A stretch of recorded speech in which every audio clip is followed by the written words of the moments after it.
अरे मंगलदेव, तुम आओ आओ बेटा, आओ अंदर आओ। गंगा, अरे ओ गंगा, देख तो सही कौन आया है। सब कुशल तो है ना मंगलदेव? पिताजी बहुत बीमार हैं, आपको तुरंत ही बुलाया है। क्या हुआ? कब से बीमार है? 10 दिन हो गए, उनकी हालत ठीक नहीं है। 10 दिन से? और मुझे अब सूचना भेजी है? कौन है पिताजी? बेटी, कुलवा से कह दे मेरी घोड़ी जल्दी तैयार करे, मुझे आज ही तारानगर जाना है। क्या हुआ पिताजी? मेरे पिताजी बहुत बीमार हैं। 10 दिन से बीमार है। मंगलदेव, तुम्हारे पिताजी बड़े ज्योतिषी होंगे, लेकिन मैं भी कोई कम वैद नहीं हूं। इतने दिन से मुझे सूचना भी नहीं दी। जा बेटी जा, जल्दी तैयार करने को बोल।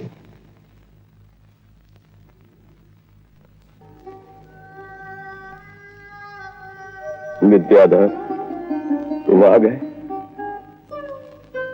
तुम लोग बाहर जाओ। बेटा मंगल, तुम ठहरो। विद्याधर, अब मेरा समय आ गया। अगर तुम ना आते तो सर्वनाश हो जाता। विद्याधर, मेरे गुरु भाई, मैंने तुम्हें वचन दिया था कि अगर तुम्हारी पुत्री हुई तो मैं उसे अपनी बहू बनाऊंगा।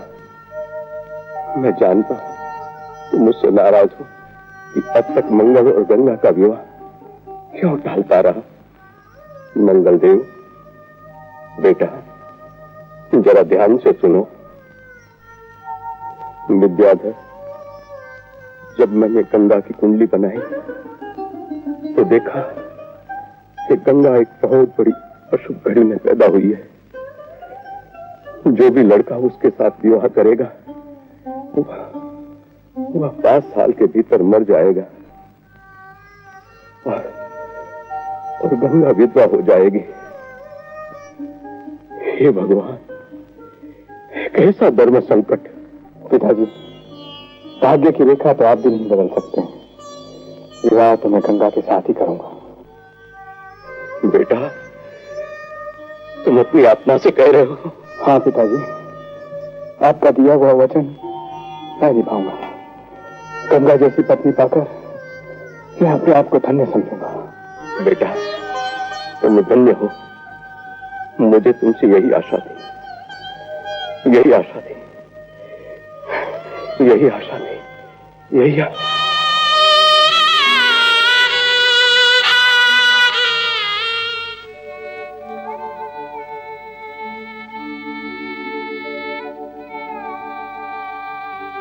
बाबा। हाँ बेटी। क्या आप मेरे लिए चिंतित है बाबा? तू तो जानती है बेटी कि मंगल के पिता से बढ़कर और कोई बड़ा ज्योतिषी नहीं है। तेरी कुंडली उन्होंने ही बनाई थी। मरने से पहले उन्होंने मुझे बताया कि शादी के 5 साल के अंदर अंदर ही तू विधवा हो जाएगी। बाबा, क्या मंगलदेव को ये मालूम है? हाँ बेटी। तो क्या उन्होंने मुझसे विवाह करने से इनकार कर दिया?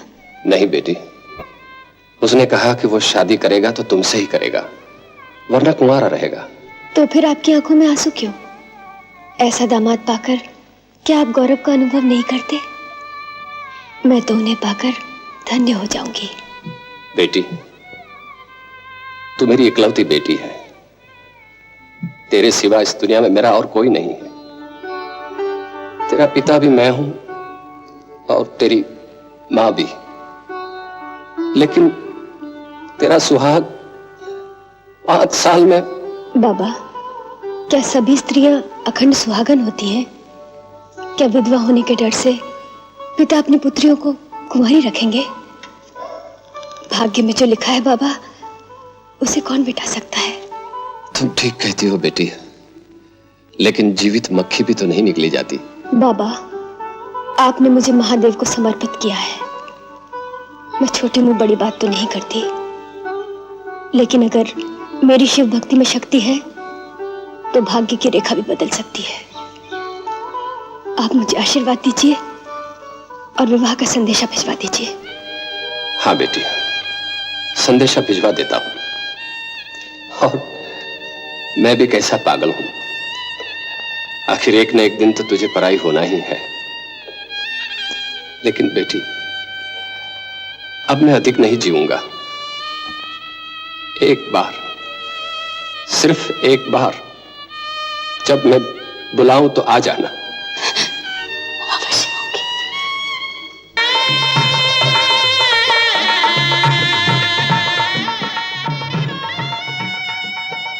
मामा, नानी बहुत अच्छी है।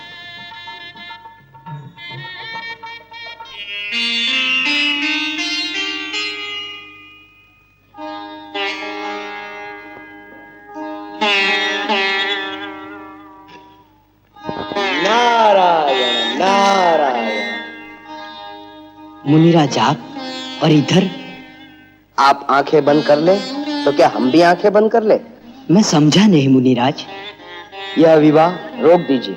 कौन सा विवाह मुनिराज? ये गंगा कौन है जिसने आपको चुनौती दी है, यमराज को चुनौती दी है, अपने आप को चुनौती दी है? गंगा का विवाह मुनिराज, ये तो एक शुभ विवाह है। गंगा एक महान सती है। सती, और इस घोर कलयुग में? आपको विश्वास न हो तो परीक्षा ले ले। ले लूं परीक्षा? आपकी अनुमति है? अनुमति ही नहीं मुनिराज, मेरी तो इच्छा है कि आप परीक्षा लें। तो मैं जाता हूं। नारायण।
जीती रहो बेटी, जीती रहो। दूध हो नहाओ, दूध तो पलो। तुम्हारा क्या स्वागत करूं बेटी। आज अगर तुम्हारे ससुर जी होते तो सारे गांव में दिवाली होती, पर आज तो इस घर में अंधेरा ही अंधेरा है। तुम आई हो तो प्रकाश आया है, सुहाग आया है। फूलो फलो बेटी, तुम्हारा सुहाग अमर रहे। ये लो चाबियां, आज से तुम ही ये घर संभालो। अरे मंगल, खड़ा खड़ा देखता क्या है? जा बहू को अंदर ले जा, थक गई होगी बेचारी।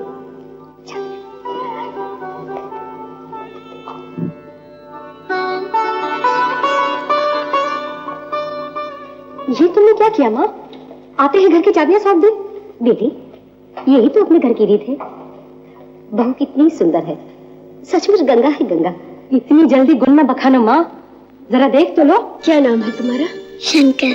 मामी हो, तुम मुझे बहुत अच्छी लगती हो। तुम भी मुझे बहुत प्यारे लगते हो।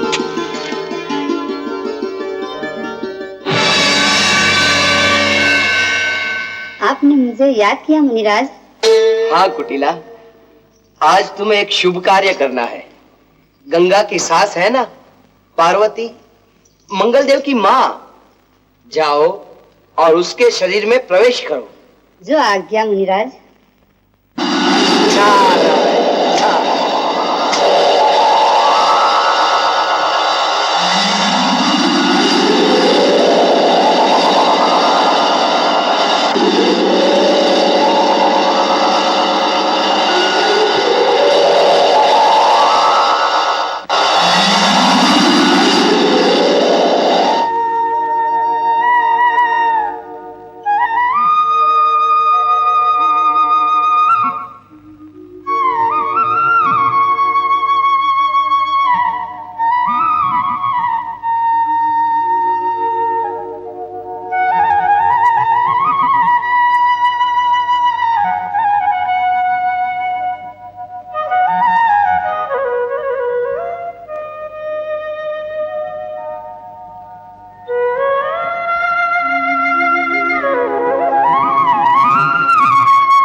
मंगला, मंगला, मंगला उठना, उठना मंगला।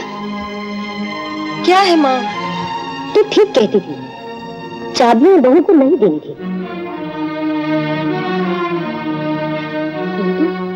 बहू के हाथ में एक गठरी थी ना? हाँ माँ, उसमें जरूर गहने होंगे। उसके बाप के पास धन की कोई कमी तो है नहीं। बेटी को यूं ही थोड़ी भेज दिया होगा। चल देखिए। बहू, ओ बहू, ठीक है, बहू चाबियां वापस दो। भाभी, पीहर से दहेज में क्या लाई हो? जरा हमें भी तो बताओ।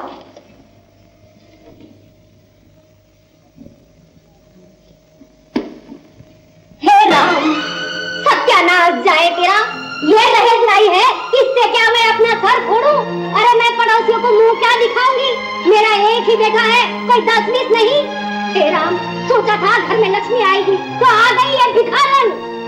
इसमें भाभी का क्या कसूर है माँ? जो बाप ने दिया वो लाई। क्या बात है माँ? अरे बात है तेरा सर। देख तेरी इस महारानी को खाली हाथ चली आई है, जैसे इसके बाप का घर को। और आते ही घर की मालकिन बन बैठी। तुम्हें क्या हो गया है माँ? तुम तो कहा करती थी कि तुम्हें बहू चाहिए, दहेज नहीं। अरे मेरे कहने से क्या होता है? इसके बाप को भी तो लाज शर्म होनी चाहिए या नहीं? भेज दिया बेटी को नंगी भूखी। बस भी करो माँ। क्या मेरे सामने बोलता है? 25 बरस तक मैंने तुझे पाल पोस कर बड़ा किया, और एक ही रात में ये तेरी हो गई। और मैं पराई। मैं तो पहले ही कहती थी, उस गांव की लड़कियां जादूगरनी होती हैं। और भाभी के बारे में तो मैंने बहुत कुछ सुन रखा है। चुप कर मंगला। चलो माँ। मैं आपके हाथ जोड़ती हूँ, माँ जी और दीदी का अनादर न करें।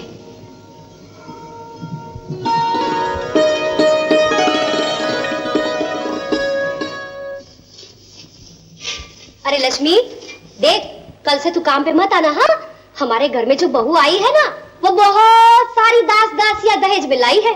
सो कल से तेरी छुट्टी, समझी?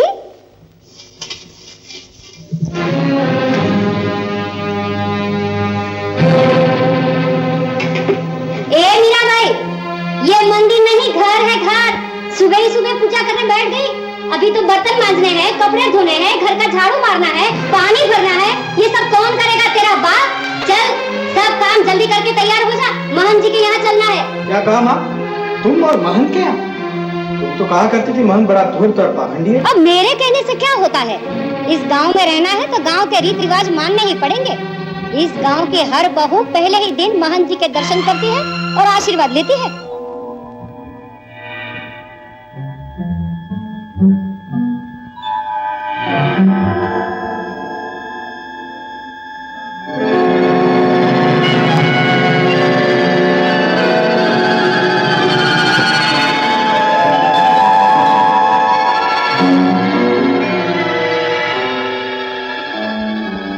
पार्वती तुम और यहाँ? क्षमा करें महंत जी, इतने साल मेरी मति मारी गई थी। कल रात ही मुझे सद्बुद्धि प्राप्त हुई है, इसलिए मैं आपसे क्षमा मांगने आई हूँ। साथ में बहू को लाई हूँ, इसे आशीर्वाद दीजिए। ये तो वैद्य विद्याधर की पुत्री है ना? हाँ महंत जी। अच्छा अच्छा, तब तो बहुत बड़ा दहेज लाई होगी। अब क्या बताऊं महंत जी, मैं तो किसी को मुंह दिखाने लायक नहीं रही। दहेज के नाम पर एक शिवलिंग लाई है। शिवलिंग? बहू, तुम्हें ये ज्ञात होना चाहिए कि इस गांव में केवल काली की पूजा होती है। काली भी तो माँ पार्वती का ही अवतार है महंत जी।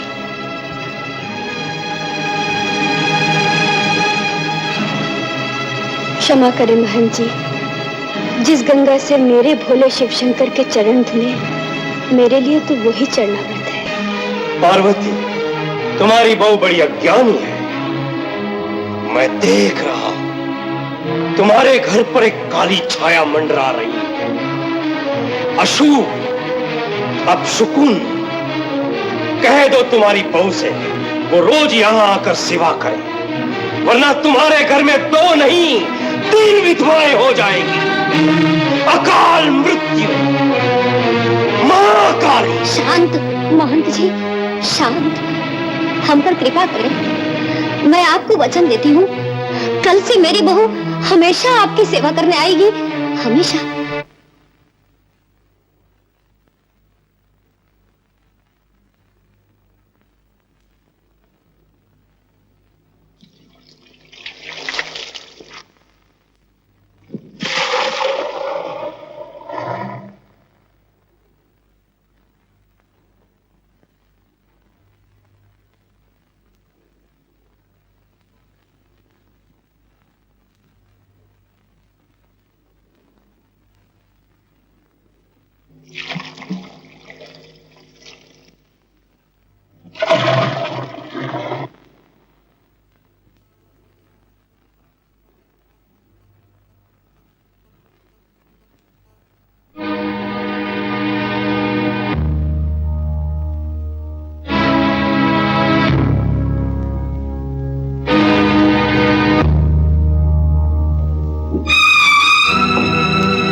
बहू, कुछ लाज शर्म है या नहीं?